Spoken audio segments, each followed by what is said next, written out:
बहुत देर से चर्चा चल रही है, हमने सभी के विचार सुने हैं। मैं अपनी बात रखने से पहले उत्तर प्रदेश सरकार की तरफ से देश भर से आए हुए सभी प्रतिनिधियों का, स्टेक होल्डर्स का हृदय की गहराइयों से माननीय मुख्यमंत्री जी की तरफ से बहुत बहुत स्वागत करता हूं और अभिनंदन करता हूं, बधाइयां भी देता हूं। उत्तर प्रदेश राज्य के बारे में चर्चाएं आपने सुनी सबकी, लेकिन उत्तर प्रदेश में आप सोच रहे होंगे इतनी देर से क्यों बुलाया। पाल साहब कह रहे थे सही समय है, रेड्डी साहब ने और सभी ने, जुनेजा साहब ने तो मुझे रुला दिया। उत्तर प्रदेश में आज जहां हम खड़े हैं ये अपार संभावनाओं वाला राज्य है, और देरी इसलिए हुई जब हमारे घर में कोई मेहमान आता है, पड़ोसी मेहमान आता है तो हम ड्राइंग रूम की धूल साफ करा लेते हैं। कोई दूर से आता है तो ड्राइंग रूम के जो पिलो कवर्स हैं उनको चेंज कराते हैं, फ्लावर पॉट चेंज कराते हैं। और कोई बड़ा मेहमान आता है तो ड्राइंग रूम और बाहर की व्हाइट वॉश करा देते हैं। कोई बहुत बड़ा मेहमान आता है आप जैसा, तो ड्राइंग रूम की कुछ दीवारें हटा के बड़ा ड्राइंग रूम करते हैं, सोफा बदलवाते हैं। और लेकिन जब पूरा देश को हम बुलाना चाहते हैं, हम पूरे घर को साफ करके नया स्टेट बना के आपको बुलाना चाहते थे।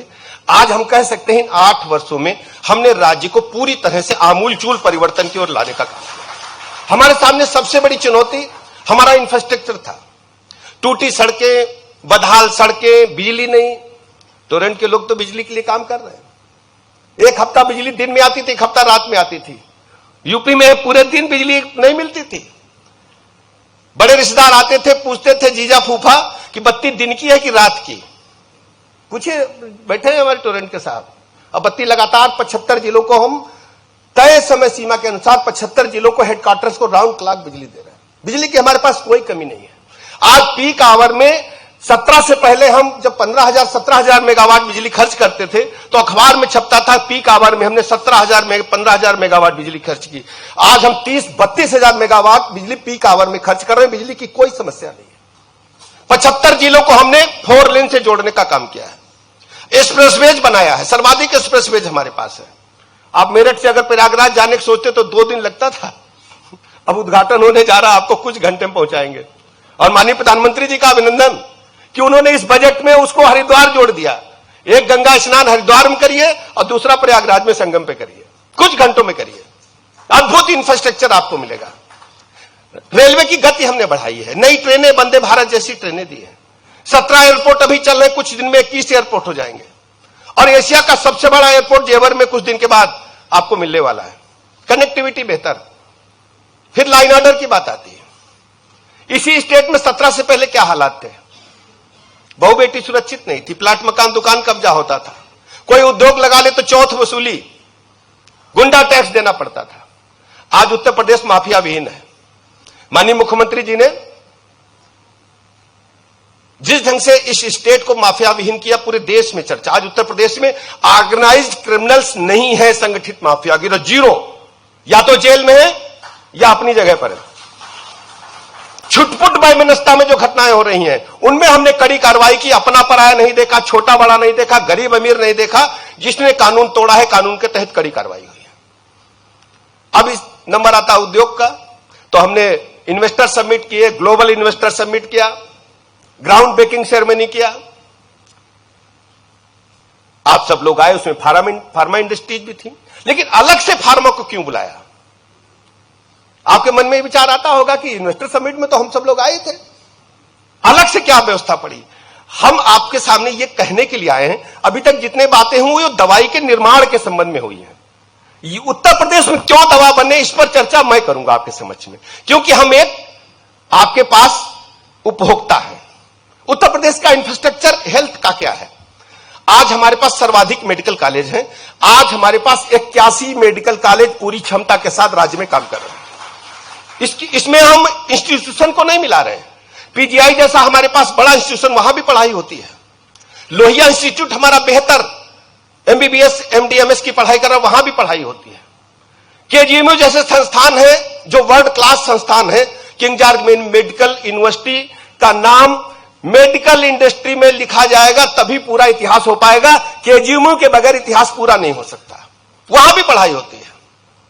और आप सोचिए, मेडिकल एजुकेशन के साथ साथ हेल्थ विभाग का जो इंफ्रास्ट्रक्चर है, आज 5000 की आबादी पर हमारे पास स्वास्थ्य उपकेंद्र अब्लिक स्वास्थ्य आरोग्य मंदिर है। 5000 की आबादी पर, जिनकी संख्या 25,500 से अधिक है। हमारे पास 3,500 से अधिक प्राथमिक स्वास्थ्य केंद्र हैं जो ब्लॉक स्तर पर है। हमारे पास 950 से अधिक सामुदायिक स्वास्थ्य केंद्र हैं जो 30 बेडेड इंडोर हॉस्पिटल है, जहां जच्चा बच्चा मैटरनिटी की सारी सुविधाएं हैं। 200 से अधिक विशिष्ट श्रेणी के हॉस्पिटल हैं, 100 बेडेड, 50 बेडेड, 200 बेडेड, जहां टर्सरी केयर की सभी सुविधाएं उपलब्ध हैं। 85 डिस्ट्रिक्ट लेवल के हॉस्पिटल्स हैं। 75 जिले हैं, 85 इसलिए किन्हीं किन्हीं जिलों में महिला अस्पताल भी हमारा डिस्ट्रिक्ट लेवल का है। टर्सरी केयर की, आईसीयू की वहां सुविधाएं उपलब्ध हैं। इसके अलावा हमारी प्रतिबद्धता उत्तर प्रदेश के लोगों को बेहतर से बेहतर स्वास्थ्य सेवाएं प्रदान करने की हैं।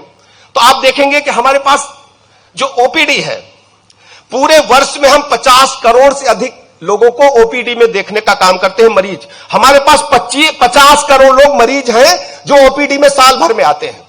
यह आपके लिए आंकड़ा है। 8 करोड़ हम माइनर ऑपरेशन करते हैं पूरे साल में। 6 करोड़ हम मेजर ऑपरेशन करते हैं पूरे साल में। अपने हम ये सरकारी अस्पतालों का आंकड़ा दे रहे हैं, प्राइवेट का आंकड़ा भी हमारे पास नहीं उपलब्ध है, हम बाद में आपको दे पाएंगे। इसलिए मैं कहना चाहता हूं, अब कोई उद्योग लगाने के लिए तरीका क्या है? हम उद्योग वहां लगाते हैं जहां या तो कच्चा माल मिल जाए या पका माल बिक जाए। क्यों भैया बताओ? आप सब बड़े उद्योगपति, बोलिए ना, हम भाषण नहीं देंगे आज यहां।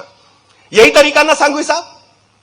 तो हम हैं, हम आपकी दवा को उपयोग बेहतर ढंग से कर पाएंगे। 25 करोड़ आबादी का राज्य है। आप दवाई अगर मान लीजिए किसी दूसरे राज्य में बनाते हैं, ट्रांसपोर्ट करके यहां लाएंगे तो आपको भाड़ा ज्यादा देना पड़ेगा। आप उत्तर प्रदेश में बनाओगे, उत्तर प्रदेश में बिकेगी तो आपको भाड़ा भी कम मिलेगा। और हमने बेहतर संसाधन दिए हैं। हमारे पास रेल नेटवर्क बेहतर है, रोड नेटवर्क बेहतर है, और हर स्थिति में सबसे बड़ी बात जो सिक्योरिटी है, उत्तर प्रदेश राज्य की सुरक्षा आज पूरे देश में चर्चा का विषय है। यहां किसी भी प्रकार की कोई समस्या नहीं है। और ईज ऑफ डूइंग बिजनेस में हमने बड़ी छलांग लगाई है। हम कहां थे, आज हम पूरे देश को बता रहे हैं कि कैसे काम किया जाता है। आज उत्तर प्रदेश राज्य में पूरी तरह से बदलाव की ओर है।